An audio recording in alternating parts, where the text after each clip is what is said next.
It's time to know what's on the front pages of Nigerian newspapers. And joining us is in-house analyst Obani Akinwale, as well as CEO CKN News Chris Kende. Wonderful gentlemen, good morning. Good morning. Thank you for joining us. Happy Friday. All right, let's head straight to the papers now. And I begin with the business day. How relatives of COVID-19 patients risk infection to save loved ones. You find that story on the front page of the business day. Right now, we'll move to the front page of the Daily Trust. Amotekun goes berserk, kills 11 in 3 weeks. That story on the front page of the Daily Trust. All right, let's quickly move now to the front page of the Daily Times. Outrage grows over threats to Cookers Live. Outrage grows over threats to Cookers Live. That story on the front page of the Daily Times. On the front page of the Blueprint now, don't crucify our government. Buhari begs the lit. Says Nigeria much better than we met it. No, you are failed. That's the PDP reacting to the president's statement. Questions partner in peace building, NCPC boss. You find the story on the front page of the Blueprint. We move quickly now to the front page of the Nigerian News Direct. Nigeria better governed now than 2015. Buhari, 30 million companies crumbled. PDP. All right, to the front page of the national economy. Federal government scales up effort to de-risk economy from oil price shocks. Inaugurates committee on export expansion facility. To the leadership newspaper now, how will ensure safety on campus? Varsities. January the 18th, date for schools resumption stands, says minister. States prepare to administer vaccine. WHO CDC to deliver 900 million doses in 2021. Nigeria must start working on local vaccine. Oshibaju. We won't accept vaccine without clinical trials. Benue government reacting there. All right, to the front page of the Daily Independent now. COVID-19, Buhari's ministers divided over NIN registration. Ministers divided over NIN registration. All right, to the front page of the Punch newspaper. Northern elders, Kuka, Obi, others warn of another civil war. Northern elders, Kuka, Obi, others warn of another civil war. To the Vanguard now, foreign armed Fulani herders trooping into Oyo, ex-DMI boss, General Kunle Togun. Foreigners feeling insecurity in Oyo, Governor Makinde, some traditional rulers backing Fulani herdsmen, Uwosheni, a serious situation, YCE. They should be arrested and detained, Agbekoya. Now to the front page of the Nation newspaper, and that's the last paper. How 27 states forced federal governments to reopen schools. COVID-19 protocols to be enforced on teachers, pupils from Monday. Doctors reopening schools now dangerous. All right, gentlemen, today is Armed Forces Remembrance Day, and the government has been speaking about its achievements over the years since its inception in 2015. And if you look at the story on the front page of the Nigerian News Direct, it says, Nigeria better governed now than 2015. And you would recall that yesterday there was a statement put out by the president's spokesperson where he talked about the achievements made in the areas of security, especially in the Northeast, where some states, the local chiefs have had, that were on exile have returned, and people returning back to this locality, some of these localities. Let me begin with you, CKN. Your reaction to the statement, bearing in mind that we're celebrating Armed Forces Remembrance Day today. Laughable. Really? Laughable. Why so? Laughable. 3 times I said that. Haven't we achieved anything? What have we achieved? That's the question. Maybe you can tell me. What have we achieved?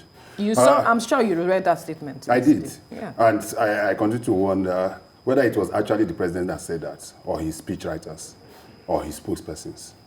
Because if it's the president that actually said that, and he's sincere with himself and Nigerians, you definitely know that we are not better off than we were in 2015.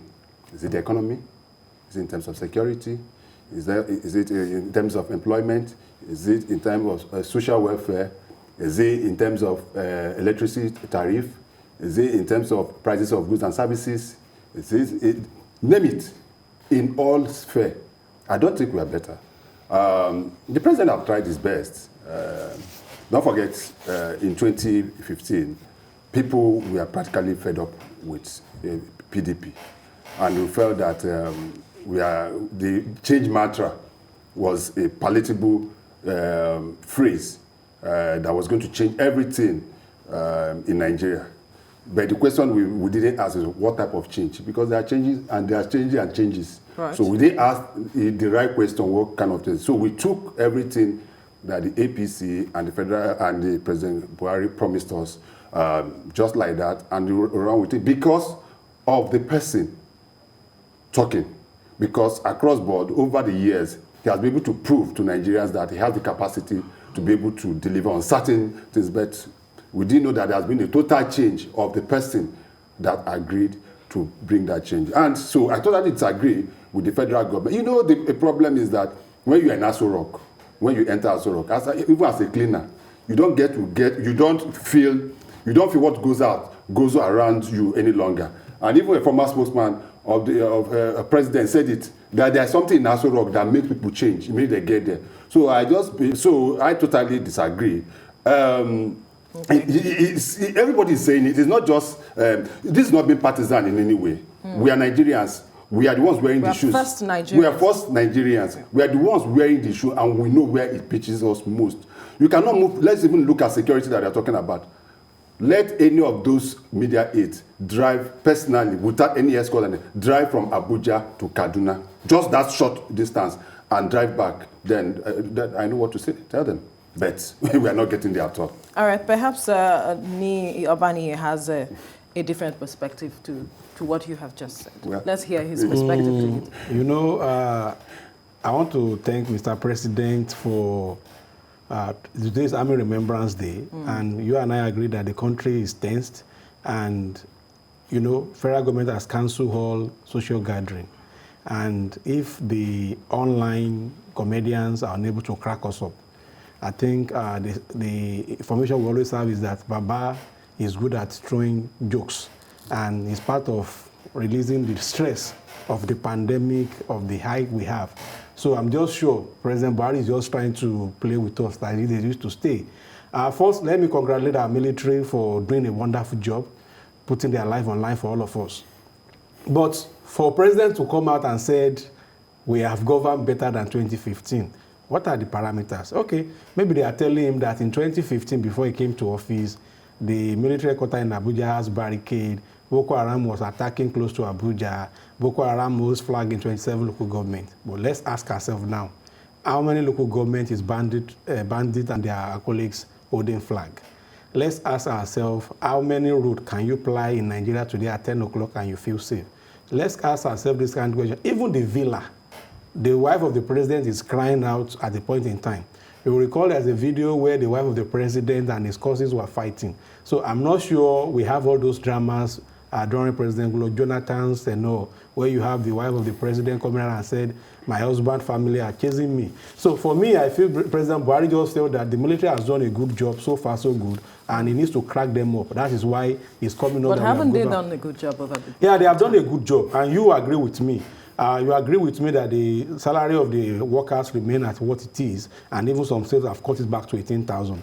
You agree with me that the price of petrol is 87 naira, and the price of the salary has increased. You agree with me that they have done well, that the electricity from 26 naira to 52 naira, they have done very, very well. You agree with me that our debt is now at 2.3 trillion. We have done very, very well. You agree with me that we are going to go to banks and look for people's deposits and claim dividend to finance our economy. You agree with me that our budget of 13.2 trillion can only be funded by 5.2 trillion. We have done very well. You agree with me that we have 774,000 constables without guns. You agree with me that Amotekun has now turned to another NSAS. They have done very well. You agree with me that the governor's forum has never met. Yes, they have done very well. You agree with me that judiciary cannot even sit. They have done very well. So Boko Haram, today we have demobilized them. The the BHC was neutralized, yet they are attacking. You agree with me that Kaduna is setting up committees and commissions to look at how to reduce the problem in Southern Kaduna? They have done very well. You agree with me that what they have done very well in Okiogun, where Governor Makinde is shouting now, and even a DMI intelligence officer said the foreigners are invading us. They have done very well. You agree with me that we close border and we allow cement to jump from 1,300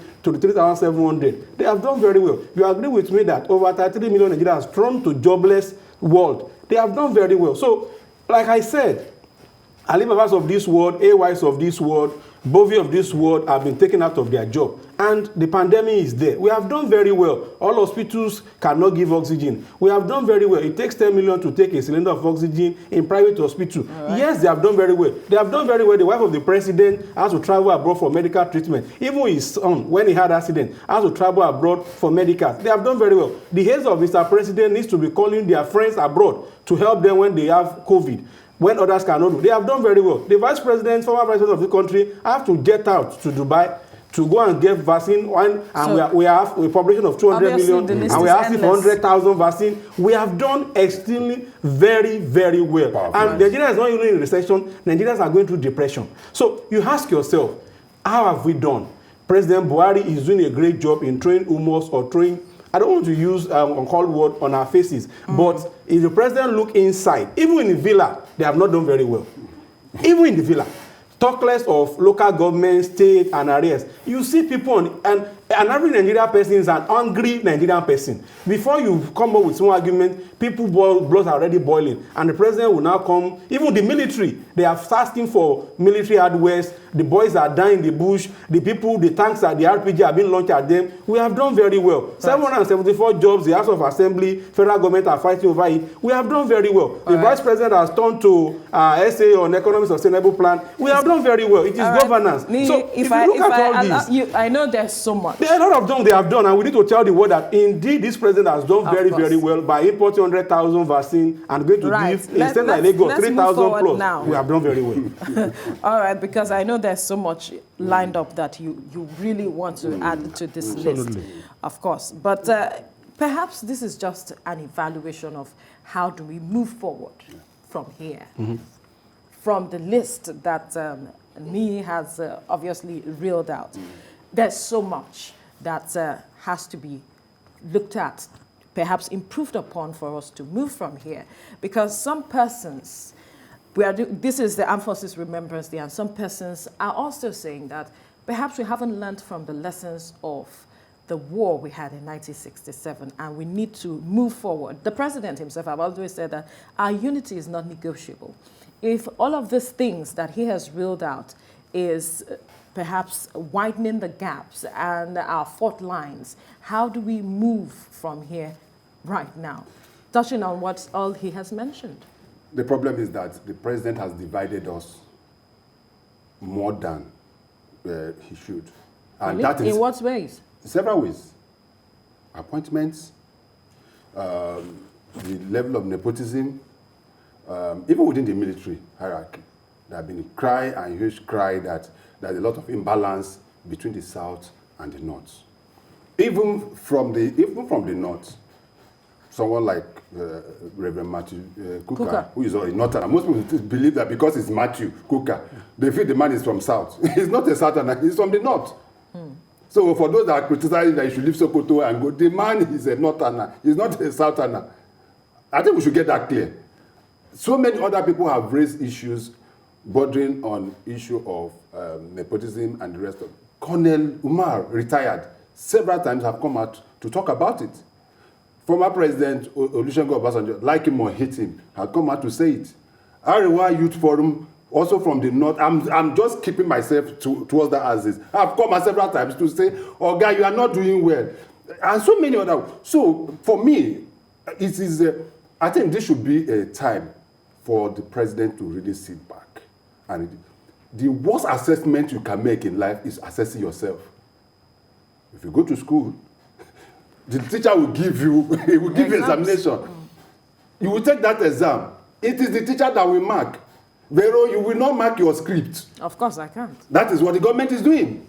It is not for the government to tell us that they've done this, they've done that, they've performed. It is Nigerians. We are the ones that elected the president. It is us that will tell the president to his face that, Oga, you have done very, very well. In fact, we want you to go for a 5th term if there is a need for it. But are we comfortable with that? No. The problem we have there is so big that it seems that those in government don't even understand. And that is the... For whatever reason, you just wake up this morning and start having headache. The first thing you want to do is probably see your doctor. And, Oga, I have this headache or whatever. Then start thinking of what to give you.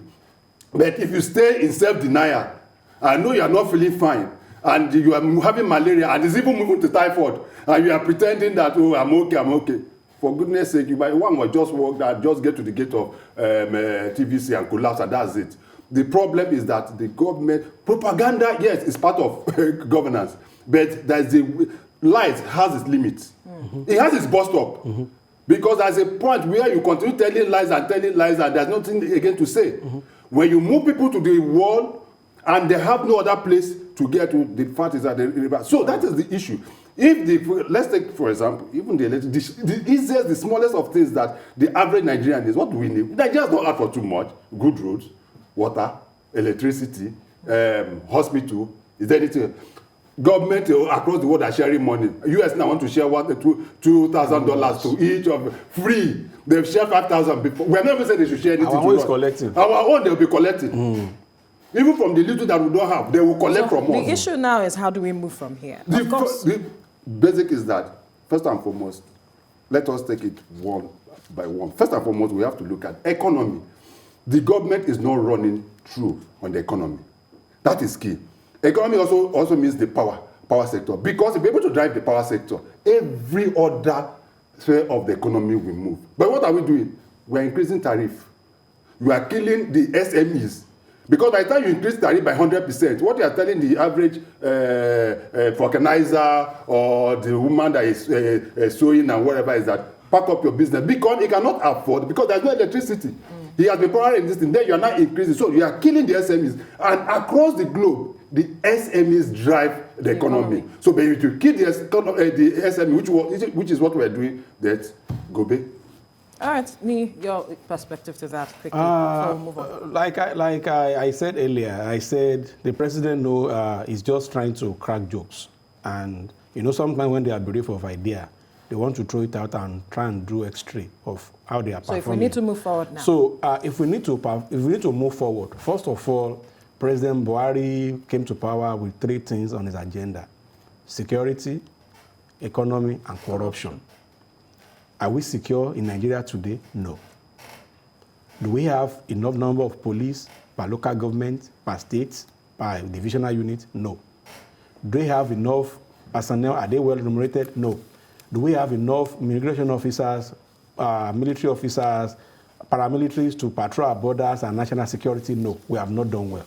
On economy, what job are we creating? When our ministers and their cronies are getting jobs in NNPC, they are calling our PhD holders to come and be carrying cutlass and rake to do what they call 7,000 job. We are not doing well. On the corruption Caesar has been under probe for almost 5 or 6 months. The report is yet to come out. One of the committee members is dead. So the government know what to do. They know what they can pay down. They know what the temperature is. All of them come to their various states. We need real and substantiated deliverables. Let's take, for example, take a state like Osun. The governor will tell you that I attack this number of roads. We increase people's salary. We promote people. We create this number of jobs at 2 years. What is the statistics from Nigeria? The statistics we get every day is that increase tax, increase debt rates, increase borrowing, take from people, increase tariff. That is the only thing we have. In terms of security, it's either Amotekun that everybody's. So what the state is even doing now, they are now subsidizing what is traditionally an exclusive list of the federal government to run. Then again, we call ourselves a federated unit. As a federated unit, every state should be able to function properly. Then there's something they said that our union is non-negotiable. That is not true. Even with our Constitutional National Assembly, what we are doing there is to discuss on how to move forward as a nation. So we need to look inward and see what are we doing right as a nation, and at the moment we are not doing anything right because we are impoverishing Nigeria the more. Do we need relief for Nigerians? Yes. Do we have resources? Yes. We need to jettison nepotism. It's killing this country. It's my brother. If you do him, you do him. We need to jettison it completely. And until we do that, things will continue to. And again, with everyone's apology to our civil service needs to be re-engineered. For every successful economy, the bureaucrats are the ones that at the times will happen. See, all these government policies are always most time drafted by the bureaucrats. Who are our bureaucrats? What is even their level of exposure? What is the level of their education? What are they coming up with? If we need to bring private sector to help us rejig our civil service, we need to do that. Then again, the cost of governance in Nigeria is too much. If the job that people find profiteering in Nigeria is to become a chairman, a councillor, or SA, or a PA, there is problem. If to become an engineer is a problem, there's a problem. If a journalist will only be collecting salary that will take him home, is a problem. So we need to make sure that labor have reward for their job. Then, if somebody is using billions to eat in the villa, how much is a cow in Kara Market in Lagos? We need to look at all this. Why should National Assembly be driving Jeep when all of us cannot even drive BRT? Why is it that a poor man cannot even access rail when you are going to borrow money, is going to pay back? And yet the man in National Assembly is going to fly presidential jet, is going to use presidential fuel, and what have you. So all these things, we need to bring down the level of governance. And again, it's high time we look whether this bicameral legislator is working for us or not. If I have 360 people and I have 109 in another chamber legislating on the same thing, do we have the capacity or resources to fund these 469 members? We do not have, in my own view. We need to bring down cost of governance and let poor man on the street feel. If every sane society that we call ourselves are subsidizing, are funding their economy, are funding their citizens, UK, US, Canada, we call ourselves Big Brother Nigeria. Let the Big Brother Nigeria begin to fund is citizen. We are not. But what we are doing is, so you go back and tell people that you are not using your salary, we remove it. Then look at this issue of NIN. It's a policy somersault. Stop social gathering. We said people should go and register for NIN. We are going to disconnect their SIM card. Stop social gathering. Schools should resume. Stop social gathering. Clubs should not open. Parties should not open. But classroom can open. What is the ratio? What is our education, classroom to student rate in Nigeria? So do we have capacity to take all those pupils? In my village, how many of pupils in my village, in LA Secondary Grammar School, can be able to use online class? How many classrooms is available to teach them? And you said all schools should resume. People should not gather in clubs, but they can gather in classroom. And you know, easiest way to spread this virus is from kids. But according to reports, pressure was put on the minister to ensure. So why did we elect the president if he's going to succumb to the prayer? Then if he knows that he doesn't have he don't hold his way, he cannot use his stick to whip them. I find that difficult to do. But for me, the president still have 3 years to work. Really? What? Yeah, the president by 2022 January, electioneering justice has started. What he needs to do now is to rejig his cabinet. Right. Get technocrats, not politicians, not his fellow APC members that are. Not yes people. Not yes people. But people that can get the job done. Thank you, gentlemen. Obani Akiwale and Chris Kende Wadu. Thank you so much for your contribution. Thank you. Have a nice weekend. Thank you. You too. All right.